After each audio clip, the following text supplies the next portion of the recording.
Finger painting सबके लिए मजेदार है। यह न केवल बच्चों के लिए बल्कि बड़ों के लिए भी एक शानदार गतिविधि है। यह एक ऐसा कला रूप है जो किसी भी उम्र के लोगों को अपनी रचनात्मकता को व्यक्त करने का मौका देता है। ये रंगों से खेलने और सुंदर आर्ट बनाने का एक बढ़िया तरीका है। जब आप अपनी उंगलियों से पेंट करते हैं तो आप सीधे रंगों के संपर्क में आते हैं, जिससे एक अनोखा और व्यक्तिगत अनुभव मिलता है। आप अपनी उंगलियों से कुछ भी पेंट कर सकते हैं जो आप सोच सकते हैं, चाहे वह एक साधारण फूल हो या एक जटिल परिदृश्य। आपकी उंगलियां आपकी कल्पना को जीवंत कर सकती है। इस खास ट्यूटोरियल में हम सीखेंगे कि बसंत का दृश्य कैसे पेंट करें। बसंत का मौसम अपने साथ नई ऊर्जा और ताजगी लाता है और हम इसे अपनी पेंटिंग में कैद करेंगे। बसंत चटकीले रंगों और नई जिंदगी का समय होता है। यह समय होता है जब फूल खिलते हैं, पेड़ों पर नई पत्तियां आती हैं और हर जगह रंग बिरंगी तितलियां उड़ती हैं। हम अपनी उंगलियों से फूल, पत्ते और तितलियां बनाएंगे। यह प्रक्रिया न केवल मजेदार है बल्कि यह हमें प्रकृति के करीब भी लाती है। यह ट्यूटोरियल आसान है, चाहे आप पेंटिंग में नए हों। हम आपको हर कदम पर मार्गदर्शन करेंगे ताकि आप अपनी खुद की खूबसूरत पेंटिंग बना सकें। तो चलिए अपनी सामग्री इकट्ठा करते हैं और अपनी बसंत की मास्टरपीस पेंट करना शुरू करते हैं। आपको केवल कुछ बुनियादी सामग्री की आवश्यकता होगी, जैसे कि रंग, कागज और निश्चित रूप से आपकी उंगलियां। क्या आप इस रंगीन सफर को शुरू करने के लिए तैयार हैं? चलो शुरू करें। इस यात्रा में हम न केवल पेंटिंग के तकनीकी पहलुओं को सीखेंगे, बल्कि हम अपनी रचनात्मकता को भी बढ़ावा देंगे और एक साथ मजेदार समय बिताएंगे। पेंटिंग शुरू करने से पहले हमें यह सुनिश्चित करना होगा कि हमारे पास सभी आवश्यक सामग्री हो। यह न केवल हमारे काम को आसान बनाता है, बल्कि हमें बिना किसी रुकावट के अपनी कला पर ध्यान केंद्रित करने में भी मदद करता है। आइए वो सब कुछ इकट्ठा कर लें जो हमें चाहिए। सबसे पहले हमें पेंट्स चाहिए। पेंट्स का चयन करते समय यह ध्यान रखें कि वे उच्च गुणवत्ता के हों, ताकि आपके चित्रों में रंग जीवंत और लंबे समय तक टिके रहें। सबसे पहले हमें पेंट्स चाहिए। ऐसे चटकीले रंग चुनें जो आपको बसंत की याद दिलाएं, जैसे गुलाबी, पीला, हरा और नीला। ये रंग न केवल आपके चित्रों में जान डालेंगे, बल्कि आपके मूड को भी बेहतर बनाएंगे। ऐसे चटकीले रंग चुनें जो आपको बसंत की याद दिलाएं, जैसे गुलाबी, पीला, हरा और नीला।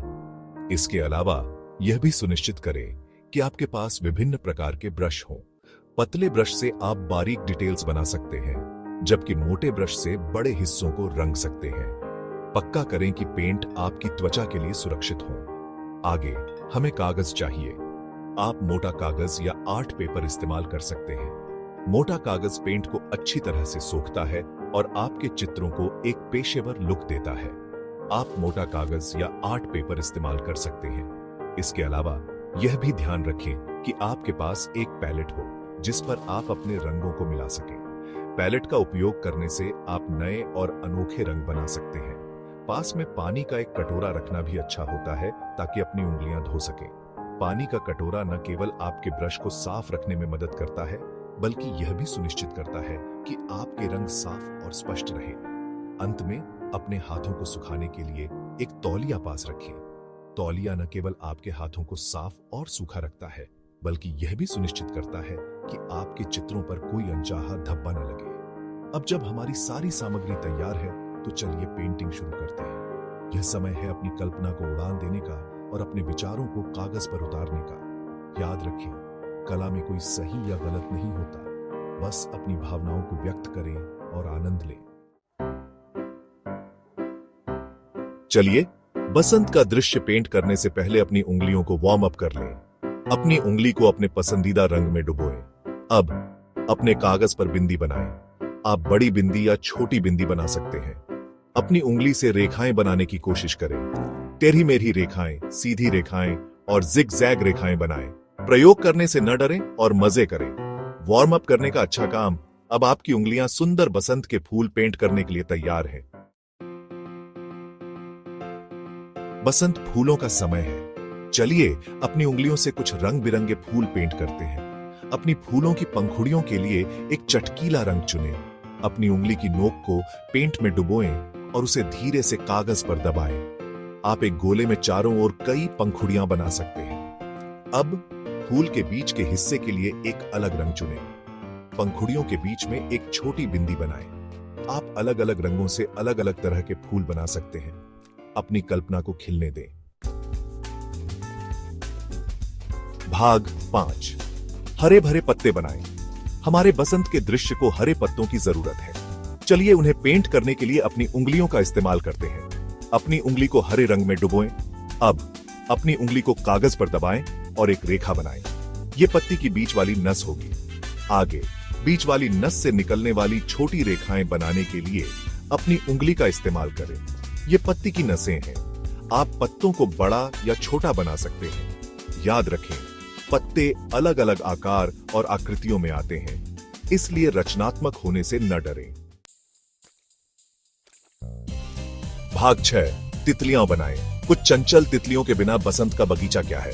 चलिए कुछ पेंट करते हैं। तितली के पंखों के लिए एक चटकीला रंग चुनें। अपनी उंगली को पेंट में डुबोएं और कागज पर अगल बगल 2 प्रिंट बनाएं। ये तितली के पंख हैं। अब तितली का शरीर बनाने के लिए एक अलग रंग का इस्तेमाल करें। पंखों के बीच में एक छोटी पतली रेखा बनाएं। अंत में आंखों के लिए 2 छोटी बिंदी लगाएं। आप अलग अलग रंगों और पैटर्न से अपनी तितली में विवरण जोड़ सकते हैं। अपनी रचनात्मकता को उड़ान भरने दें। भाग 7। अपना बसंत दृश्य बनाएं।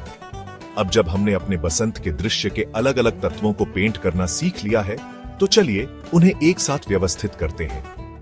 यह प्रक्रिया न केवल आपके चित्र को जीवंत बनाती है, बल्कि यह आपके रचनात्मकता को भी एक नया आयाम देती है। अपने फूलों, पत्तों और तितलियों को फैलाना याद रखें। यह सुनिश्चित करें कि आपके चित्र में हर तत्व को पर्याप्त स्थान मिले, ताकि वे अपनी सुंदरता को पूरी तरह से प्रदर्शित कर सकें। उन्हें एक दूसरे के बहुत पास न रखें। यह आपके चित्र को और भी आकर्षक और संतुलित बनाएगा।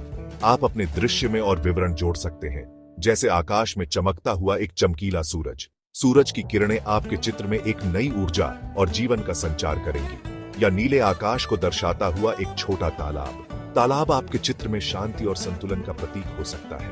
आप अपने फूलों के चारों ओर घूमती हुई एक लेडीबग जोड़ सकते हैं। लेडीबग आपके चित्र में एक प्यारा और जीवंत तत्व जोड़ती है। या मधुमक्खी भी जोड़ सकते हैं। मधुमक्खी आपके चित्र में एक गतिशीलता और जीवन का संकेत देती है। अपनी कल्पना को बेकाबू होने दें। यह आपके चित्र को और भी अनोखा और व्यक्तिगत बनाएगा। और एक सुंदर बसंत दृश्य बनाएं जो विशिष्ट रूप से आपका हो। याद रखें, यह आपका चित्र है और इसमें आपकी रचनात्मकता और दृष्टिकोण का प्रतिबिंब होना चाहिए।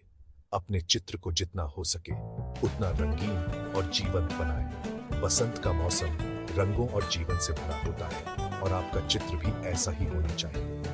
अपने चित्र में हर छोटे से छोटे विवरण को ध्यान में रखें और उसे पूरी तरह से उतारें। इस प्रक्रिया का आनंद लें और अपने चित्र को एक अद्वितीय कला का रूप दें।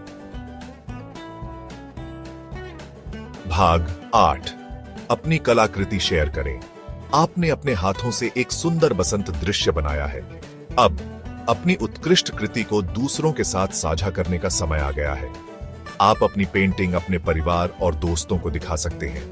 उन्हें अपनी पेंटिंग के अपने पसंदीदा हिस्सों के बारे में बताएं।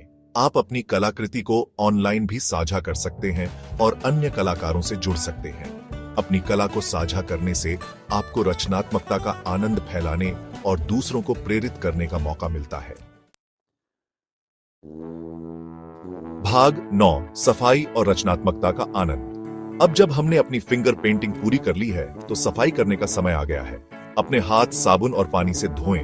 अपने पेंटिंग क्षेत्र को भी साफ करना सुनिश्चित करें। फिंगर पेंटिंग केवल सुंदर कला बनाने के बारे में नहीं है, यह मजे करने और अपनी रचनात्मकता को खिलने देने के बारे में है। अलग अलग रंगों, तकनीकों और विचारों के साथ प्रयोग करने से न डरें। याद रखें, सबसे जरूरी चीज है इस प्रक्रिया का आनंद लेना और कला के माध्यम से खुद को अभिव्यक्त करना।